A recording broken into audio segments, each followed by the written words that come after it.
And then picking up into chapter 20, Retribution. So Volk wakes up in Karna's bed and kind of has this remind himself where he is and that he's in the quarters of an airship and not standing outside on a port. And he sees Karna's eldrin in the corner of the room. And this is the true form, or I guess I should rephrase myself to say the true shape of the doppelganger as an amalgamation of scarecrow and person. It's got grayish skin stretched over tawny hay. It doesn't have any eyes. It does have a smile slit that is cut into the top skin. And like we've talked about with the mask that Hellion has, which is Dread Pirate Callisto's true form manicore, that has a white mask that is literally just 2 eye slots and a mouth slot. Still creeps me out to this day. I don't like it. I hate the description of the doppelganger too, just because of that. And I just don't like it. It's very creepy. And Luthair, where is Luthair at? He's not in the cabin with him. Like, what the heck? So I guess Volk didn't need protection that night in Karna's room. He didn't need Luthair, at least. Maybe Luthair's like, hey, Mathis had things he would do, so I'm going to give him some space. You got to put the tie on the doorknob, okay? So all of a sudden, Volk looks back to the scarecrow, or the scarecrow doppelganger and the doppelganger is back into a normal looking person, or as close to normal, I guess, as we can expect. And just kind of like, yep, not many people have actually seen me in my normal state, but just want to let you know, everybody's waiting for you upstairs. So whenever you're ready, you know. And this makes me super excited because we get more lessons and instruction on imbuing itself. And this is one of those, absolutely love the imbuing process. And we basically are explained from Joze that where you take a magical ability, a magical creature part, and a star shard, and you get an item. It's an equation. Now, whether you use 9 or less star shards, it is just a trinket. And if you use 10 or more star shards, it gives you an artifact. And star shards are essentially the sponge along with the glue. And then the magic is essentially the water that the star shard absorbs into it. And it all depends on what mystical creature part you're using and what magic you're imbuing it with. So basically give you some kind of a trinket or artifact, and then just curiosity, what would you use as far as like if you were to make your own trinket, Scott? What would you make? The magic I would want, we saw the anti-gravity from Rizzles at the end of Colosseum Arcanus, and that would just be so much fun to have that as kind of a imbued magic. So I think if you could get some sort of nightmare armor piece to go along with that, you could then have an armor set, or at least an armor piece that lets you kind of change directions mid-battle. I just feel like it would open up a lot of cool possibilities. Kind of like you turn on the anti-grav and you're like, your body would go completely horizontal midair. That's what I feel like it would be. Like just a little bit of quick change of direction in a way that people shouldn't be able to move. That's pretty awesome. I've honestly pondered this for quite a while, and I would personally want to bond with a Typhoon Dragon. Of all the things, I'm not really sure what I would want to make and what mystical creature part I would want to use with it, because Typhoon Dragons, they can wield lightning and they can breathe underwater. I guess I would want some kind of fire immunity, but I don't know if that would work. So I still have to ponder that. It's one of those, like, I'm still trying to think what would be a good combination there, and it's a tough one. It's a tough one. I mean, I was with you too. The Rizzle magic, I was like, man, anti-grav for sure. But then what do I put it in? Like, that's the tough piece to figure out. Yeah. Anybody that's listening, if you guys want to comment what creature you would like to bond with, and if you know what kind of trinket you would like to make with your mystical creature that you'd like to bond with, let us know on like Facebook, or drop a comment, or a review, whatever. Let us know. We want to know. Volk has some pride in his father finally, and this is one of those proud moments because he can see that Joze is really a great person. He's a very learned person when it comes to imbuing, that kind of thing.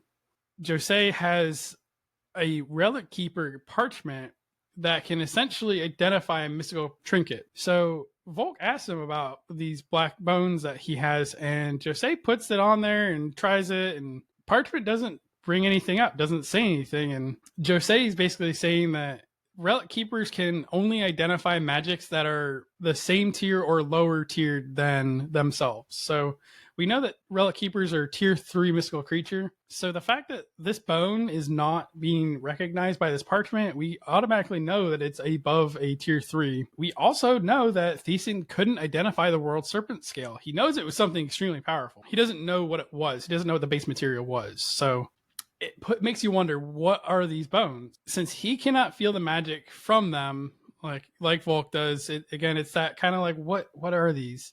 Why is it Volk? Why is it always Volk? Why is it always you three? Exactly. So Joze does start to mold the bones into the metal, and he did do quite a lot of like back and forth with Volk about, hey, are you sure you want to do this? Because this is not something you can take back. And Volk again is like, well, I mean, if your parchment can't identify it, it's stronger than at least a tier 3 mystical creature. So whatever it came from, it's probably going to be a relatively good creature. So Volk does need some extra help though with his imbuing, especially with the amount of magic that it's going to be used. So he ends up merging with Luthair so that Luthair can actually push magic into it as well. So they're hesitant to merge with the plague, but this is one of the times where they do it. They know that there's not as much risk of infecting Luthair at this point. And we do know that as long as Volk doesn't get injured while merged with Luthair, there wouldn't be a problem with the plague. Joze does craft a 1.5-handed sword, and I guess really more so like a true 2-handed sword. And Volk's kind of not sure how to take this, because the sword that Volk was using that Mathis made was a short sword to begin with. Joze understands that nightmare magic is going to make this sword a lot lighter than what is to be expected from an actual 2-handed longsword. So he does say the weight's not going to be a problem. Joze is physically making the sword with his hands, because he could just heat the metal up and push the bone in and imbue it. Like, amazing. I love it. I love the fact that he could just sit there and, you know what, I need to heat this part up a little bit more. I need to cool this part off a little bit so that I have this exactly formed like I want it to. So he does end up making this awesome 2-handed longsword, and Joze hands over 2 star shards to Volk, and Volk's like, nah, bro, we ain't doing this. I ain't making multiple of these things. I don't know what this bone is, but we are going to do this. We're going to do this right. And Volk's like, I want to make an artifact. You don't understand, anything less than 10 star shards is going to break because of the decay dust, and I don't want to have to keep remaking stuff. Volk is, and the other part I love is that Volk is finally making his weapon with Luthair, and not just the shield, but like a proper weapon. Luthair does give us a little quote, and I love my Luthair quotes. Luthair says, "A sword is used to fell the wicked. Its name should instill fear in those who revel in their sins." Again, just goosebumps. Love it. So Joze is like, hey, we have to name this sword. You know, this is an artifact. We have to name it. All the great swords of the past, they all have names. Like, you know, let's look at Lord of the Rings. You got Glamdring, you got Sting. So Volk sits there and contemplates, like, what would Zaxxas name it? What would Ilya name it? What would Hexa name it? And he finally settles on a pretty BA sword name, and he settles on Retribution. And I got legit goosebumps reading this. It's an amazing name. He talks about how Joze puts his own little emblem signature onto the blade as well. So extremely well crafted. You know it was made right. They made it with the 10 star shards. So this is a sword for the long run. And this is kind of where we get left off at. We don't have any more information. We don't know what it's going to do or anything else like that. We just know that he made it. And it took all of his effort and his magic, but him and Luthair, they created their weapon together. So we'll have to wait till next week to find out what this sword can do. And with that, that concludes this week's episode. We want to thank everybody for listening and to remind everybody that we do post a new episode every Wednesday morning around 11 Eastern, 10 Central, and 8 Pacific Standard. We do also have smaller chapter portions on YouTube as well. So if you can't sit down and watch the full 35 to 40 minute YouTube video, we do every day after the release, we do individual chapters, make it a little bit easier to digest. We are on all podcasting platforms and on YouTube as well, as mentioned. We do want to thank our editor, Dan Mackison, for including pictures and links to everything in here.